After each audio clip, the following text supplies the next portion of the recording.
Kindly, first tell me, fourth attempt, have you gone to UPSC earlier for interview? Is the first interview? So this is my first interview, sir. Okay, great. Kindly tell us something about yourself. So my name is ASHUTOSH KUMAR. I have been born and brought up in Lucknow, Uttar Pradesh. I have done my schooling from St. Fidelis College, Lucknow, and I have completed my graduation in electrical engineering from IIT Kanpur. My interests are sun salutation, meditation, and reading self-improvement books. UP is in news generally for two reasons: Yes, sir. bulldozers Yes, sir. and police excesses. Yes, sir. First tell me about bulldozer.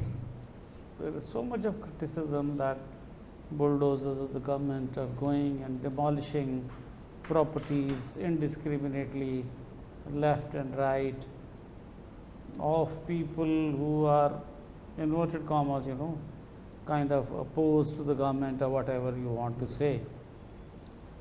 Is that right? Sir, if this process is being carried out outside the purview of the You law, tell me, I am asking you. Sir. You should know whether it is being outside the purview of the law or not. sir, in my opinion, wherever the bulldozer has been used, it has been because those properties had been illegally encroached by the various mafias or various. Just a moment.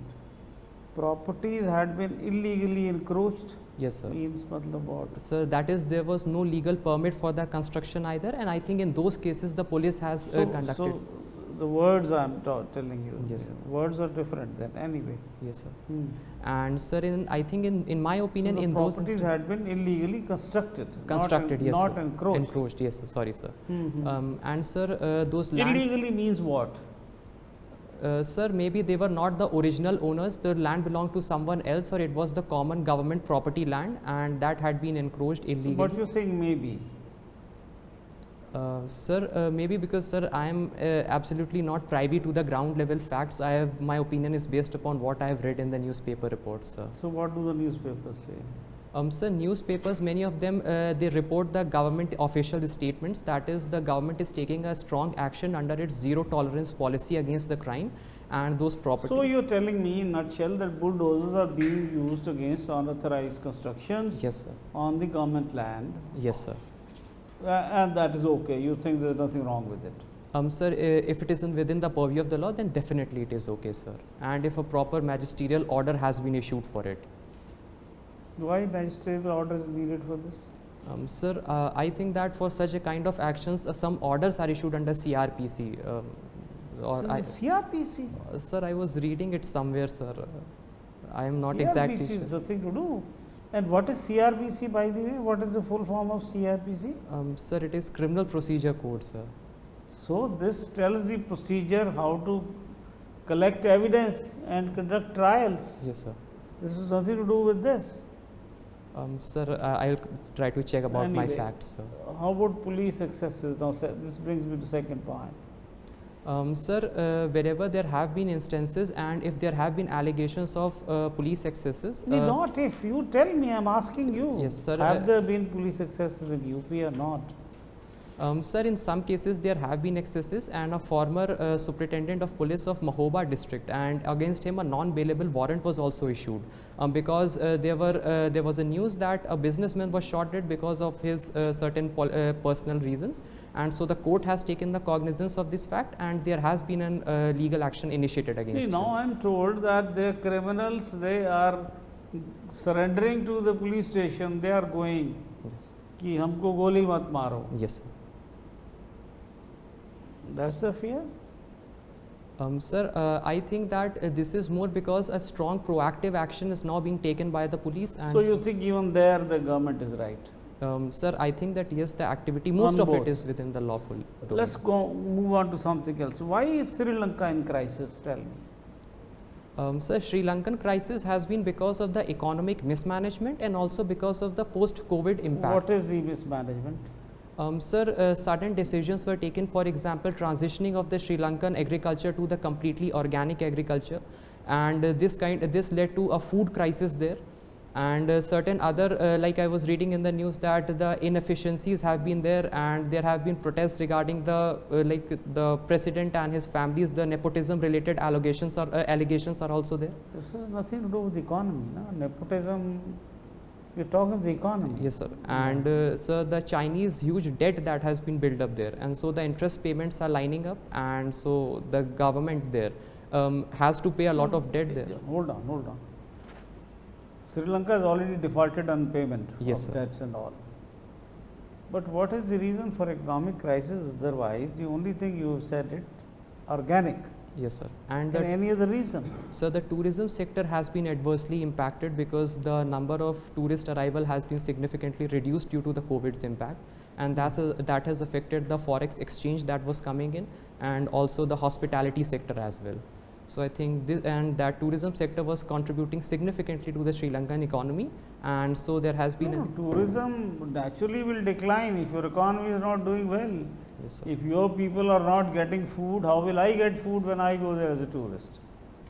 Sir, this trend had been there from the 2020 itself, after the COVID-19 itself. Okay, now tell me about the smart cities in India. Yes, sir. There was a news in the newspapers 2-3 days ago. What is the latest about it? Anything?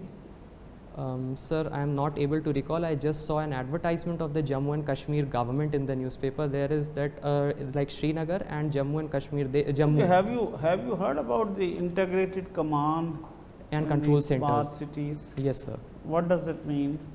Sir, these are a centralized command centers, and they are supervised by the officers, and the data from the various sensors that are set up, like the cameras and other sensors, that is collected there, analyzed there, and appropriate actions are taken based upon whatever What analysis. action? For example, give me one action. So, for example, in Lucknow itself, smart dustbins have been installed, and whenever those dustbins are underground and whenever they get filled up, a kind of message prompts up in the integrated command. Dustbins are underground? Yes, sir. And Sir, then? and sir, the message comes and prompts up in the integrated command and control center, and then they are emptied out, and this kind of management is being done in Lucknow, sir. Tell me 5 Asian women prime ministers, past and present included. Sir, Srimati Indira Gandhi from India, Shri Mavo Bandaranaike from Sri Lanka, Benazir Bhutto from Pakistan, and Srimati Hasina Sheikh from Bangladesh, and Aung San Suu Kyi from Myanmar. She was not the prime minister. Okay, sir. Sorry, sir. I'll try to remember. Last, sun salutation. What are the advantages? Sir, it has physical advantages, like it helps us in strengthening and toning of the muscles. It helps in reducing the weight. It is the Surya Namaskar. Apart from it, You talk of Surya Namaskar. yes, sir, sun salutation is the English word for the Surya Namaskar, sir. Mm. And sir, the second one is the physiological benefits. That is, it helps us in improving the immunity level. And our research regarding this was also conducted by IIT. Why is it called Surya Namaskar? It is just an exercise. Sir, it is done as a mark of a gratitude towards the sun, which is the source of energy. So you have to do it in the sun? Sir, not necessarily, but it is good if it is done in the front of sun, sir. But people can do it indoors as well, sir. Thank you. Okay, sir. Mr. Ashutosh, you did your engineering Yes, sir. in 2017, Yes, sir. and since then you've been preparing. Yes, sir. Why not an engineering career? You're from an IIT. Sir, I had decided to choose for the civil services during. The question is not why you decided to choose civil services. Why not an engineering career? Sir, my inclination was not towards pursuing engineering as a career path, completely hardcore technical engineering, and it has been more towards ensuring that the engineering knowledge and the technical approach that I have acquired in IIT, it is utilized in the administrative sphere, sir. So even before you joined the IIT, you were determined to get into the civil services. Sir, the idea was there. My mother had motivated me, but it took a strong shape while I came in the 3rd and 4th year, sir. So your studies, 4-year study in the IIT was half-hearted because you didn't want to really pursue that as a career. Sir, I think whatever studies I did, I enjoyed a lot and I tried to give my level best to it. But using exactly that knowledge in engineering field was not my intention. Instead, I wanted to use it in civil services. Or is it because the careers in electrical engineering are not so bright? Did you participate in campus recruitment? No, sir, I did not sit for the campus recruitment. Why sir. not? Sir, by the 4th year, I had already decided that I will be pursuing the civil services after my graduation, and so I did not sit for the campus So placement. you wasted a seat which could have been occupied by somebody who was more determined to get into engineering services. IIT is a coveted university. Getting into an IIT is you denied a deserving candidate a seat. Sir, I would humbly beg to differ on this aspect. I think that whatever I have learned in IIT, the technical knowledge that I have acquired and the friends that I had from all over India and I get to know about them, all of these experiences somehow helped me in becoming a much better person.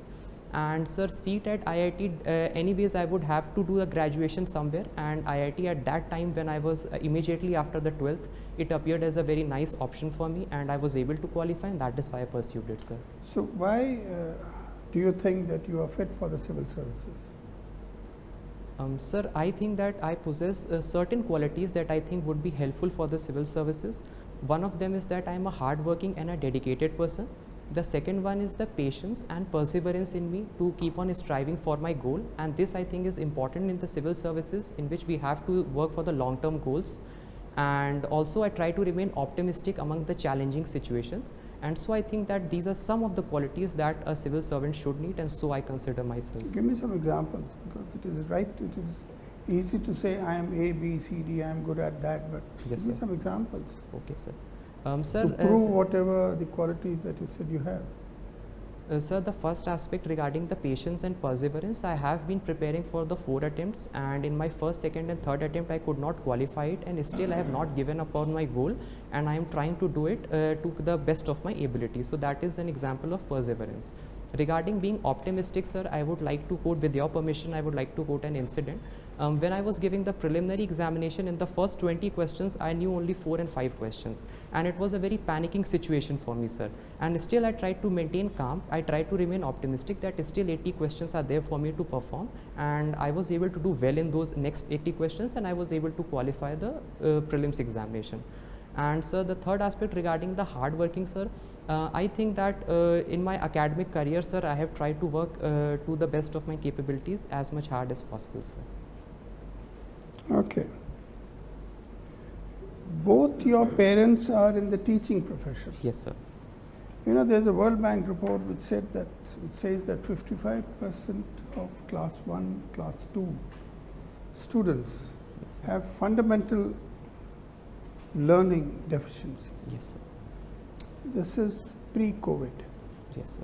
During COVID, this 55% may have become 65%. Yes, sir. So it's a very serious estimation Yes, sir.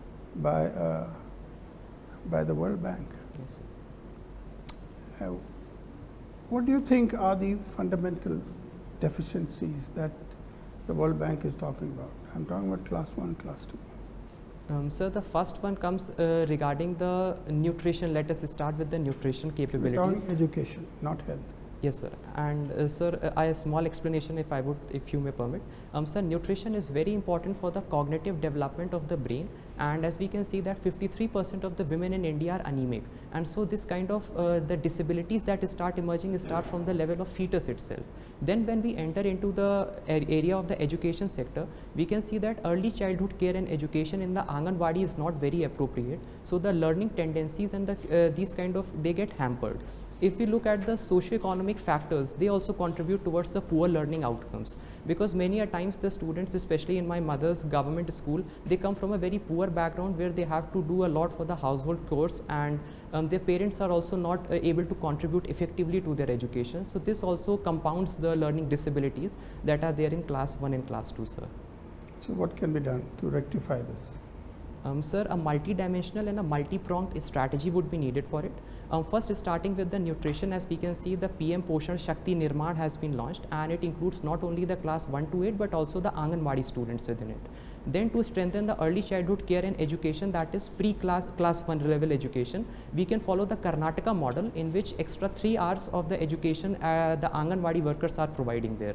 And Extra 3 hours for a class 1, class 2 so pre-class student? 1, class 2, sir, like small games and small stories, identification of colors, objects like rectangles, squares, pyramids, etc. This kind of education is being imparted there. And then for class 1 and class 2, Uttar Pradesh government has started a 100-day reading challenge. In that, even the parents are being given a reading calendar where they can encourage their students, encourage their wards to indulge in the reading activities. There is a Google Read Along Play app that my mother also uses in her school, and that app has helped the students to develop that learning capabilities and reading skills. The Lakshya goals, Prerna Lakshya goals have been set up for the class 1 to class 5th.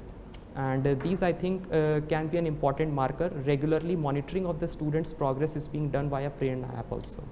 So you seem to have a fair amount of knowledge about child development. So, Now tell us something more about what does child development involve other than nutrition?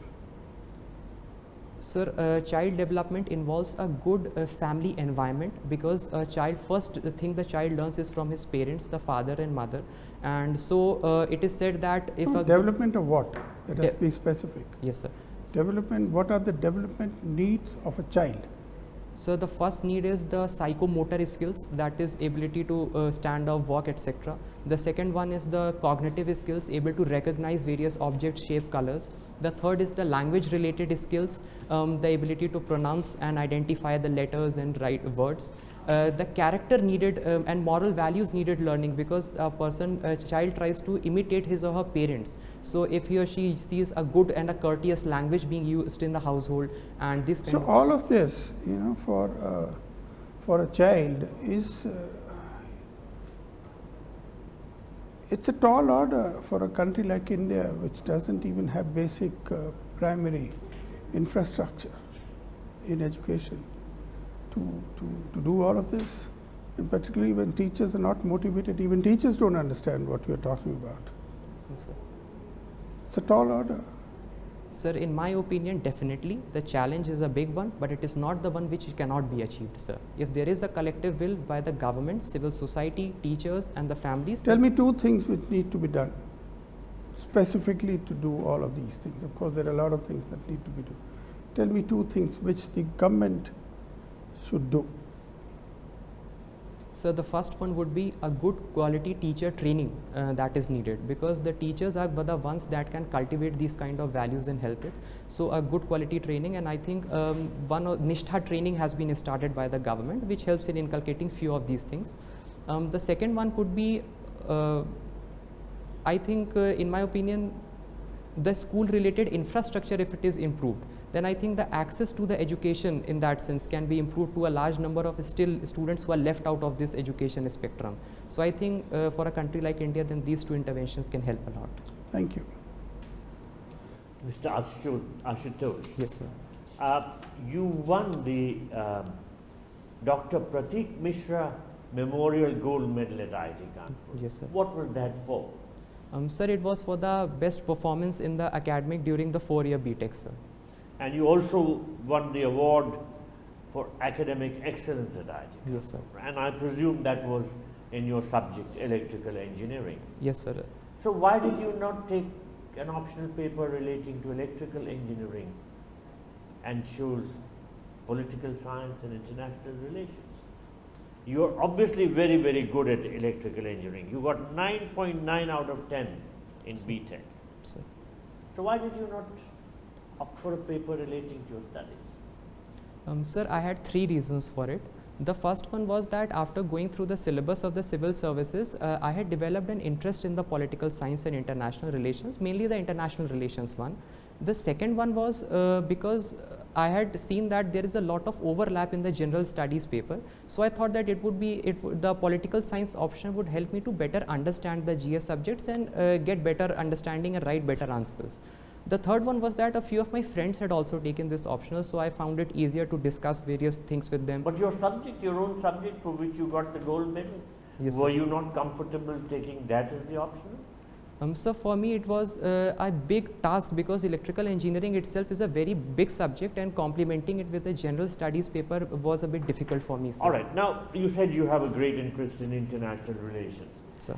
Tell me 3 important news items from today's papers relating to international relations. Sir, I would apologize, I have not got the opportunity to read the newspaper How today, can sir. you then justify your statement that you have an great interest in international relations? You follow international relations on your laptop, on your phone. Sir, I am not able to recall today's news, but Okay, let's talk about the other thing on which you said you developed a lot of interest, political science. yes, sir. Who's your favorite political thinker? Sir, Kautilya, sir. Okay, amongst the Western political thinkers? Sir, Machiavelli. Machiavelli. Yes, sir. Okay. What is the name of Machiavelli's very famous book? The Prince, sir. And what does he say in that book? What are the outlines of his political thinking? Sir, Machiavelli talks about a pure power-related politics. According to the Machiavelli, when he analyzes the human nature, he is very pessimistic about it. According to him, man by nature is avaricious, deceitful, greedy. And so he recommends the prince that a prince should be like a fox and a lion in order to strengthen his ability to rule.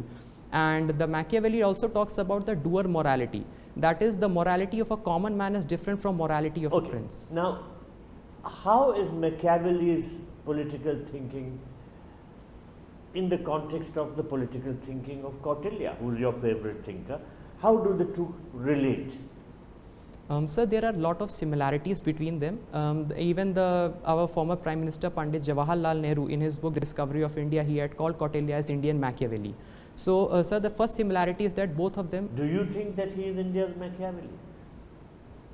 Pandit Nehru did think, but what about you? What is your view?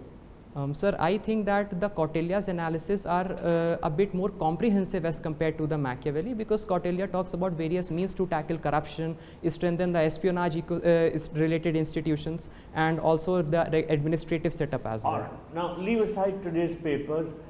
What can you tell me about the next G20 summit and some of the major problems confronting it? Sir, I think in 2022 India would be hosting the next. India is hosting in 2023. I'm talking sorry, about the sir. next summit. What can you tell me? Where is it being held and what is the major problem confronting it? Sir, first I am not able to recall where it is being held, so I'll try to read about it, sir. And the 3 major problems confronting it. The number 1 problem. Sir, the post-COVID economic recovery Now, is still not. That means you have not followed it, despite your deep interest in international relations. It is because the United States wants to throw Russia out of G20. Have you not read about it? Sir, I did read about it, sir. I was trying That to. is the big issue, and G20 might split up because China has said you can't throw Russia out of that. Yes, sir. Okay, let's talk about another major organization. What can you tell me about the next Quad summit? When is it going to be held? Where? And what are the issues confronting it? Sir, again, when and where, I'm sorry, I'm not able to recall it, sir. I'll try to read about it. Okay, let's talk about yet another subject. What can you tell me about Boris Johnson's visit to India? Sir, Boris Johnson's visit, it is primarily aimed at, from the UK's point of view. When is it taking place? Sir, right now it's occurring, I think. Has it started? I think, sir, it has started. I'm not really sure? sure. No, sir, I'm not sure, sir. All right, you're not sure. Yes, But what are the issues? So the first one is that UK wants India to change its stance regarding the Ukraine crisis that is occurring right now. Secondly, I was reading that India. What sort of change does UK want? Sir, India has adopted a stand in line with its own national interest, and the UK wants a more hard approach towards the Russia. Do you think India should change that? What is your view? So definitely no. India's line is in stance with India's own national interest, and India needs to keep in mind its special and the privileged relationship that it has with Russia. Okay, what do you think should be India's main interest vis-a-vis this visit? Sir, India's main interest should be getting more market access and a good and reviving the FTA related talks with the United Kingdom, and also ensuring that recently General Nick Carter, who was the CDS Chief of Defense Staff of the UK, he helped in installing the Haqqani leadership in the Afghanistan. So India wants UK to come together and get a greater coherent approach, like much more in India's favor in the context with Afghanistan and the Taliban leadership there. All right, thank you. Okay, sir. Yeah, Mr. Ashutosh. Yes, sir. Tell me, what is the latest concept of justice and who is the thinker in that? Sir, John Rawls' idea of the justice is the one that is the most recent one, and according to him, justice is fairness. And he has given the 3 principles of the justice in a particular lexical order. The first one is the maximum equal liberty, that is, everyone is entitled to the most extensive liberty provided that all others have access to it. The second one is equality of opportunity, that is the socio-economic differences that are linked with the public offices. They should be such that there is equality of opportunity for all, and if everyone is able to access it. The third one is the difference principle, that is certain steps should be taken in the favor of the socio-economically marginalized section of the society to ensure a fair society. Is the third principle really the third one? Sir, I think that in context of a welfare state like India, the third principle should be the primary principle, sir. No, what I mean to ask is not the third principle the part of the second principle? It is A and B of the second principle. There are only 2 principles because he says equality of opportunity. Yes, sir. And then he says that this Difference principle. difference principle. So it is part of that only because equality is now Yes, sir.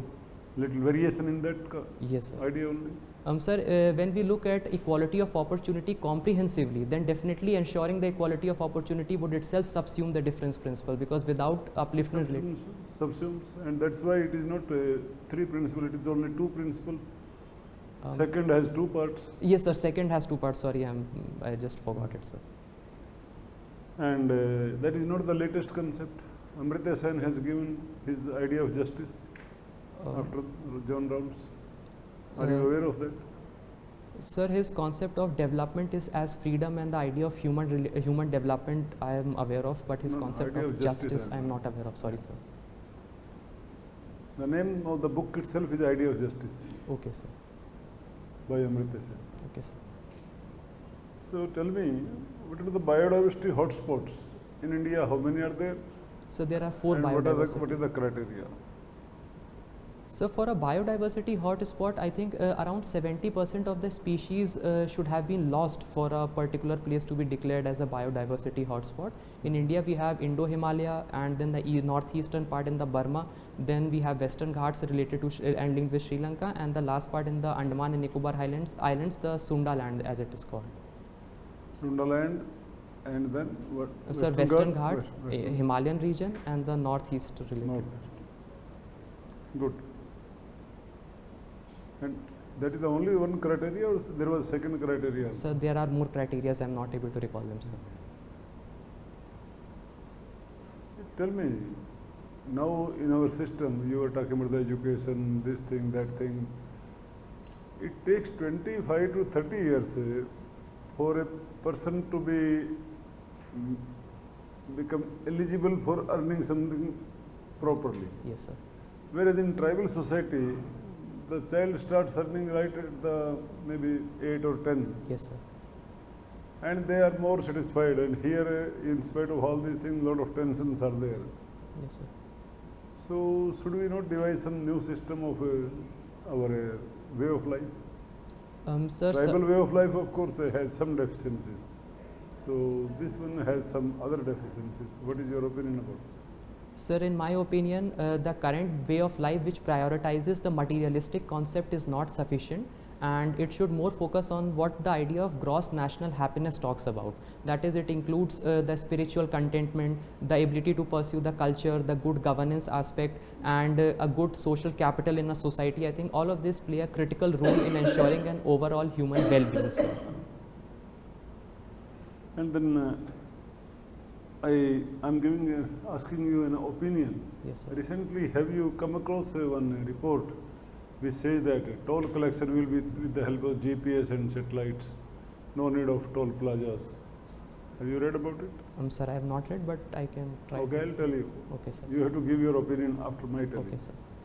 So vehicle will pass on through the road, Yes, and then with the help of satellite we'll come to know how many kilometers it has travelled, Yes, sir. and also we know the position of the vehicle as well as speed and all those things. Yes, sir. So, and toll can be deducted based on the distance covered. Yes, sir. So what is your, from the account itself automatically, what is your opinion about this scheme which is going to be launched in India? Sir, I think it is a good scheme because it would be more economical for the passengers who are traveling, because in the current system they have to pay the tolls at entry and exit, and suppose in the like in Agra Expressway or Yamuna Expressway we can see that. But if this kind of a system comes in where we can use the GPS related data and we can calculate the actual distance that has been traveled, it will be more economical and it will be more just system for taxing the passengers. But then certain concerns have to be taken into account regarding like the location of the vehicle, because it is very closely linked to the privacy of the person who is driving it or the owner. So that aspect has to be taken care of, that such a data should not be misused by any other third party. Not third party. Misuse of data can be done by the government itself against its own people who are protesting against the government, or opposition leaders and all those. Yes, sir. Sir, so I think the just data algorithms, and I think those that stand the judicial scrutiny as was laid, the criteria that was laid down in the Puttaswamy judgment case, that is any invasion of the privacy has to be checked on the three criteria of legality, necessity and the proportionality. I think such kind of systems have to be built within the designing of the system itself. Can it be built within the government? Because government itself is interested in that infringement. Sir, I think definitely within, if standard operating procedures and guidelines are there, then such things can be built. And then if there is case of government infringement, then judiciary is always there to stand by as the sentinel of the fundamental rights. Okay, thank you. Thank you so much, Mr. Ashutosh. Our discussion with you is over. Okay, sir. Kindly wait outside for a few minutes. We will call you for a feedback. Okay. Thank you, sir. Thank you, sirs. Thank you, sir.